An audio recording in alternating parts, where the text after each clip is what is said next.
السلام علیکم ناظرین۔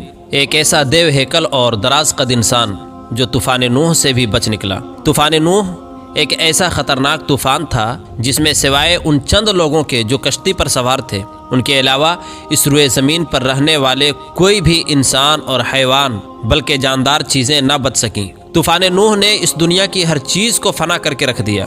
اس کے بعد اس زمین پر دوبارہ ایک نئی زندگی کی بنیاد رکھی گئی۔ طوفان نوح سے بچنے والا یہ دیو ہیکل انسان آخر تھا کون، اور اس نے کون سا ایسا کام کیا تھا جس کی وجہ سے یہ اس دردناک عذاب سے بچ گیا؟ اس کا قد کتنا تھا، اور پھر کس طرح حضرت موسیٰ علیہ السلام کے ساتھ اس کی جنگ ہوئی، اور اس دراز قد انسان کو کس طرح سے حضرت موسیٰ علیہ السلام نے قتل کیا؟ پیارے دوستو، تاریخ کے اس کردار کے پیچھے چھپی حقیقت کیا ہے، اور کیا کوئی انسان سچ میں اللہ تبارک و تعالیٰ کے عذاب سے بچ سکتا ہے؟ ان تمام تر سوالات کے جوابات تفصیل کے ساتھ قرآن و حدیث کی روشنی میں آج کی ویڈیو میں ہم آپ کو بتائیں گے، لہٰذا آپ سے التماس ہے کہ ہماری اس ویڈیو کو آخر تک لازمی دیکھیں۔ پیارے دوستو، وہ دیو ہیکل انسان جو طوفان نوح سے بھی بچ نکلا، اس کا نام اوج بن عنق ہے۔ اوج بن عنق ایک ایسا شخص تھا جو قوم عمالقہ میں سے تھا، جو قوم تاریخ انسانی کی سب سے سفاک قوم تھی۔ اس قوم کے لوگ خونخوار اور فطرت کے لحاظ سے وحشی تھے۔ قوم عمالقہ پر اللہ تبارک و تعالیٰ کا بہت ہی خاص کرم تھا۔ اس قوم کی قد اس وقت کی موجودہ دنیا کے انسانوں سے سب سے زیادہ بڑی تھی۔ پیارے دوستو، تاریخی روایات سے پتہ چلتا ہے کہ قوم عمالقہ کا ایک مرد دوسری قوموں کے 90 مردوں کے برابر ہوا کرتا تھا، اور اس ایک مرد کے پاس دوسرے انسانوں سے 90 گنا زیادہ طاقت ہوا کرتی تھی۔ اس جنگجو قوم نے اپنی فتوحات سے دنیا کے اندر ایسی وحشت پھیلا رکھی تھی کہ اگر یہ قوم کسی دوسرے ملک پر حملہ کرنے کے لیے جاتی تو اس ملک کے لوگ اس وحشتناک اور درندہ صفت لوگوں کو دیکھ کر پہلے ہی ہتھیار ڈال دیتے۔ پیارے دوستو، وہ کردار جس کی آج ہم بات کرنے جا رہے ہیں، یعنی اوج بن عنق، یہ بھی اسی قوم کے سرداروں میں سے ایک تھا۔ جو قوم ایک وحشتناک قوم تھی جس کو دنیا کا سب سے لمبا انسان مانا جاتا تھا۔ پیارے دوستو، اوج بن عنق اپنی جسمانی قد و قامت اور طاقت کے اعتبار سے پوری سرزمین میں اس وقت منفرد شخص تھا۔ یہ شخص اتنا لمبا اور دراز قامت تھا کہ وہ جب سمندر میں چلتا تو ڈوب نہ سکتا، بلکہ سمندر کا پانی اس کے ٹخنوں تک ہی پہنچ پاتا۔ اونچے اونچے درخت اور پہاڑ اس کے سامنے چھوٹے چھوٹے معلوم ہوتے تھے۔ اس دیو ہیکل انسان کی قد کی لمبائی اتنی زیادہ تھی کہ دوسرے لوگ اس کے سامنے کیڑے مکوڑے جیسے نظر آتے۔ پیارے دوستو، یہ ایک روایت کے مطابق حضرت آدم علیہ السلام کے سرکش بیٹے قابیل کی نسل سے عنق نامی ایک شخص پیدا ہوا تھا، جس کی بیوی شمریزہ تھی۔ اس عورت کے ساتھ جنوں کے دیوتا پال کو پیار ہو گیا تھا، جس سے ہم بستری کے سبب ایک عجیب الخلقت بچہ پیدا ہوا جس کا نام اوج بن عنق رکھا گیا۔ اس بچے کا قد بہت جلدی بڑھتا تھا، جس کی وجہ سے کوئی بھی لڑکی اس سے شادی کو تیار نہ ہوتی۔ اسی بنا پر یہ شخص جنسی درندہ بن کے رہ گیا۔ اوج بن عنق بچپن ہی سے عجیب الخلقت تھا اور دوسرے بچوں کی نسبت دراز قد تھا۔ جب یہ شخص جوان ہوا تو اس کے قد کی لمبائی غیر معمولی طور پر بڑھتی چلی گئی، جس کی وجہ سے یہ شخص دیو ہیکل انسان بنتا چلا گیا۔ روایات کے مطابق اوج بن عنق کا قد 80 ہاتھ تھا۔ حضرت نوح علیہ السلام کے زمانے میں اوج بن عنق موجود تھا۔ اس وقت جب حضرت نوح علیہ السلام عظیم طوفان سے پہلے کشتی تیار کر رہے تھے تو آپ کو کشتی بنانے کے لیے ساگوان کی لکڑی کی ضرورت پڑی، مگر اس لکڑی کو اٹھا کر لانا ناممکن تھا۔ اس لکڑی کو اٹھا کر لانے کے لیے ایک ایسے شخص کی ضرورت تھی جو دراز قد اور انتہائی طاقتور انسان ہو۔ لہٰذا اوج بن عنق نے حضرت نوح علیہ السلام کی مدد کی اور اس نے اس لکڑی کو شام سے اٹھا کر حضرت نوح علیہ السلام کی خدمت میں پیش کیا، جس سے وہ کشتی تیار کی گئی۔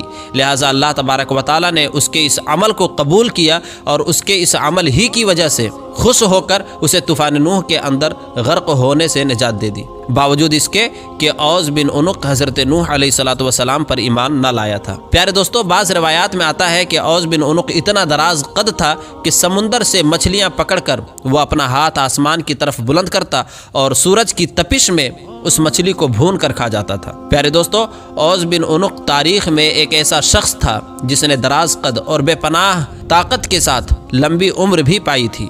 اس کی عمر تقریباً 3600 سال کی تھی۔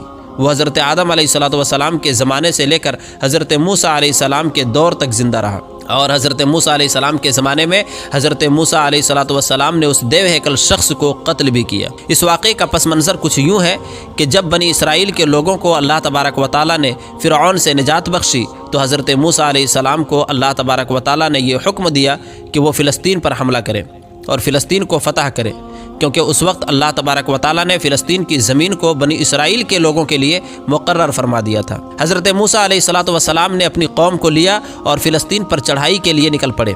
اس وقت فلسطین کے اندر قوم عمالقہ آباد تھی، جن کا سردار اوز بن عنق تھا۔ حضرت موسیٰ علیہ السلام نے اپنے قبیلے کے 12 سرداروں کو چنا اور قوم عمالقہ میں بھیجا تاکہ اس علاقے کی صورتحال سے آگاہی مل سکے۔ جب یہ 12 سردار ملک شام میں پہنچے تو اس وقت وہاں کا حاکم اوز بن عنق تھا۔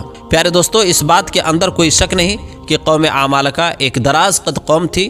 جب یہ 12 سردار فلسطین کے قریب پہنچے تو قوم عمالقہ میں سے ایک بندے نے انہیں پکڑ لیا اور ایک گٹھری کے اندر باندھ کر ان کو قید کر لیا اور ان کو اپنے سردار کے سامنے پیش کیا، اور وہ شخص اوز بن عنق سے کہنے لگا کہ میں نے ان لوگوں کو جاسوسی کرتے ہوئے دیکھا ہے۔ جب یہ 12 سردار اوز بن عنق سے ملے تو اس کی قد و قامت اور جسمانی بناوٹ کو دیکھ کر انتہائی حیران رہ گئے۔ پھر اس کے بعد ان 12 سرداروں نے اوز بن عنق کو اللہ تبارک و تعالیٰ کا پیغام سنایا اور بتایا کہ ہم جلد ہی اس ملک کو فتح کرنے آ رہے ہیں، اور اللہ تبارک و تعالیٰ کا وعدہ ہے کہ وہ ہم کو فتح عطا فرمائے گا۔ اوز بن عنق یہ بات سن کر غضبناک ہو گیا اور ان سب کو ایک ہاتھ میں پکڑ لیا اور چاہا کہ انہیں چیٹیوں کی طرح مسل کر ہلاک کر دے، مگر جب اوز بن عنق نے ان سرداروں کے چہروں پر خوف دیکھا تو انہیں حقیر مخلوق سمجھ کر چھوڑ دیا، اور اپنے ملک کا ایک پھل بھی انہیں دیا جو کہ اتنا بڑا تھا کہ ایک آدمی کے لیے کافی تھا۔ اوز بن عنق نے وہ پھل ان 12 سرداروں کو دیا اور کہا کہ اپنی قوم کو جا کر دکھا دیں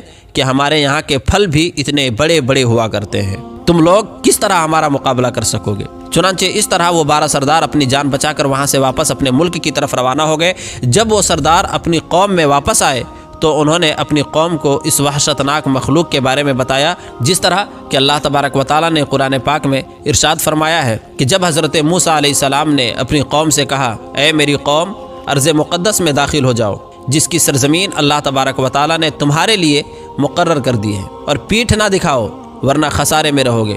اس بات پر بنو اسرائیل کے لوگ بولے، اے موسیٰ، تم اور تمہارا پروردگار لڑو، ہم تو یہیں بیٹھے ہیں۔ وہاں تو ایک طاقتور قوم عمالقہ آباد ہے جس کا ہم مقابلہ نہیں کر سکتے۔ ہم صرف اس صورت میں وہاں داخل ہو سکتے ہیں کہ وہ خود بخود اپنے وطن کو چھوڑ کر کہیں چلے جائیں۔ چنانچہ حضرت موسیٰ علیہ السلام نے اپنی قوم کو بہت سمجھانے کی کوشش کی کہ اللہ تبارک و تعالیٰ ہمارے ساتھ ہے اور اللہ تبارک و تعالیٰ نے فتح ہمارے لیے لکھ دی ہے، لیکن قوم نے حضرت موسیٰ علیہ السلام کی بات نہ مانی اور وہ انکار ہی کرتے رہے کہ ہم قوم عمالقہ سے جنگ نہیں کر سکتے۔ چنانچہ اللہ تبارک و تعالیٰ نے ان کی سرکشی پر بنی اسرائیل کے لوگوں کو صحرائے طیہ میں قید کر دیا، اور یہ لوگ جنہوں نے جنگ کرنے سے انکار کیا تھا وہ اس مختصر سے صحرا میں بھٹکتے رہے، حتیٰ کہ یہ لوگ سارا کا سارا دن اس صحرا کو عبور کرنے کے لیے پیدل چلتے، لیکن وہ میدان ختم ہونے کا نام ہی نہ لیتا اور وہ اسی میں بھٹک کر رہ جاتے۔ جب قوم نے حضرت موسیٰ علیہ السلام کی نافرمانی کی تو حضرت موسیٰ علیہ السلام خود اوز بن عنق کو ختم کرنے کے لیے نکل پڑے۔ پیارے دوستو، جب حضرت موسیٰ علیہ السلام فلسطین میں داخل ہوئے تو اوز بن عنق حضرت موسیٰ علیہ السلام کو دیکھ کر کہنے لگا کہ تم وہی شخص ہو جس نے فرعون کو پانی میں غرق کیا تھا، لیکن یاد رکھو مجھے تم پانی میں غرق نہیں کر سکتے، کیونکہ پانی میری کمر سے اوپر آتا ہی نہیں ہے۔ یہ کہہ کر اوز بن عنق نے حضرت موسیٰ علیہ السلام پر حملہ کیا۔ چنانچہ اللہ تبارک و تعالیٰ نے آپ کو اوز بن عنق کے حملے سے محفوظ رکھا۔ تو پھر حضرت موسیٰ علیہ السلام نے جوابی حملہ کیا اور اپنے عصا مبارک کو اوز بن عنق کے ٹخنے پر مارا، جس کی ضرب کی تاب نہ لاتے ہوئے اوز بن عنق زمیں بوس ہو گیا، اور اس طرح حضرت موسیٰ علیہ السلام کے ایک عصا مبارک کی ضرب سے وہ اوز بن عنق جو ایک وحشی انسان تھا جس کا کوئی مقابلہ نہ کر سکتا تھا، وہ ایک ہی ضرب میں ہلاک و برباد ہو گیا۔ اس کے بعد اس کی ریڑھ کی ہڈی کو دریا پر ڈال دیا گیا اور اس کی ریڑھ کی ہڈی سے کئی سالوں تک پل کا کام لیا گیا۔ پیارے دوستو، اس طرح اللہ تبارک و تعالیٰ نے اوز بن عنق کو ہلاک کیا۔ میرے عزیز دوستو، اب بات کرتے ہیں کہ کیا کوئی سچ میں اللہ تبارک و تعالیٰ کے عذاب سے بچ سکتا ہے، اور کیا حقیقی طور پر اوز بن عنق بھی طوفان نوح سے بچا تھا، جبکہ طوفان نوح اللہ تبارک و تعالیٰ کی طرف سے بھیجا ہوا ایک دردناک عذاب تھا۔ پیارے دوستو، اوز بن عنق کا طوفان نوح سے بچ جانا، اس کے بارے میں روایات میں آتا ہے کہ یہ من گھڑت قصے اور کہانی ہے۔ جو کہ بالکل جھوٹ ہیں اور قرآن کے خلاف ہیں۔ قرآن کریم میں اللہ تبارک و تعالی حضرت نوح علیہ السلام کی اس دعا کو یوں ذکر کرتا ہے کہ زمین پر ایک کافر بھی نہ بچنا چاہیے، اور یہ دعا قبول بھی ہوئی اور ایسا ہی ہوا۔ اور ایک دوسرے مقام پر اللہ تبارک و تعالی ارشاد فرماتا ہے کہ ہم نے نوح کو اور ان کی کشتی والوں کو نجات دے دی، پھر باقی سب کافروں کو غرق کر دیا۔ پیارے دوستو، ان آیات سے واضح طور پر پتہ چلتا ہے کہ ان لوگوں کے علاوہ جو حضرت نوح علیہ السلام کی کشتی میں سوار تھے، کوئی بھی روئے زمین پر بچ نہ سکا، خواہ وہ کتنا ہی دراز قد انسان کیوں نہ ہو۔ اس وقت حضرت نوح علیہ السلام کی کشتی کے علاوہ کوئی بھی روئے زمین پر باقی نہ رہا، بلکہ سب کچھ ختم ہو گیا اور سب کچھ فنا کر دیا گیا۔ حضرت نوح علیہ السلام کی کشتی پر جو لوگ سوار تھے، پھر اس کے بعد اللہ تبارک و تعالی نے انہی لوگوں سے اور انہی جانوروں سے اس روئے زمین پر ایک نئی زندگی کی بنیاد رکھی، اور آج جو بھی نسل موجود ہے وہ انہی کشتی والے انسانوں میں سے ہے۔ اور اس طرح اللہ تبارک و تعالیٰ نے طوفان نوح کے بعد اس سرزمین کو دوبارہ آباد فرمایا۔ اللہ تبارک و تعالیٰ سے دعا ہے کہ اللہ تبارک و تعالیٰ اپنے تمام تر احکامات پر عمل کرتے ہوئے زندگی گزارنے کی توفیق عطا فرمائے، اور ان تمام تر برائیوں سے ہمیں بچائے جن برائیوں کے اندر پہلی قومیں مبتلا ہو کر ہلاک و برباد ہوئی اور اللہ تبارک و تعالیٰ کے دردناک عذاب کے مستحق قرار پائیں۔ میرے عزیز دوستو، امید ہے کہ آپ کو ہماری آج کی یہ ویڈیو ضرور پسند آئی ہوگی۔ اگر آپ کو ہماری آج کی یہ ویڈیو پسند آئی ہے تو ہم آپ سے التماس کرتے ہیں کہ آپ ہمارے چینل کو لازمی سبسکرائب کر لیں اور ساتھ ہی لگے بیل کے بٹن کو بھی پریس کر لیں تاکہ ہماری آنے والی مزید معلوماتی ویڈیوز کا نوٹیفیکیشن بر وقت آپ کو ملتا رہے۔ سبسکرائب کے ساتھ ساتھ ہماری ویڈیوز کو لائک کریں، شیئر کریں اور کمنٹس میں اپنی قیمتی رائے کا اظہار ضرور کریں۔ ملتے ہیں ایک نئی ویڈیو کے ساتھ، تب تک کے لیے خدا حافظ۔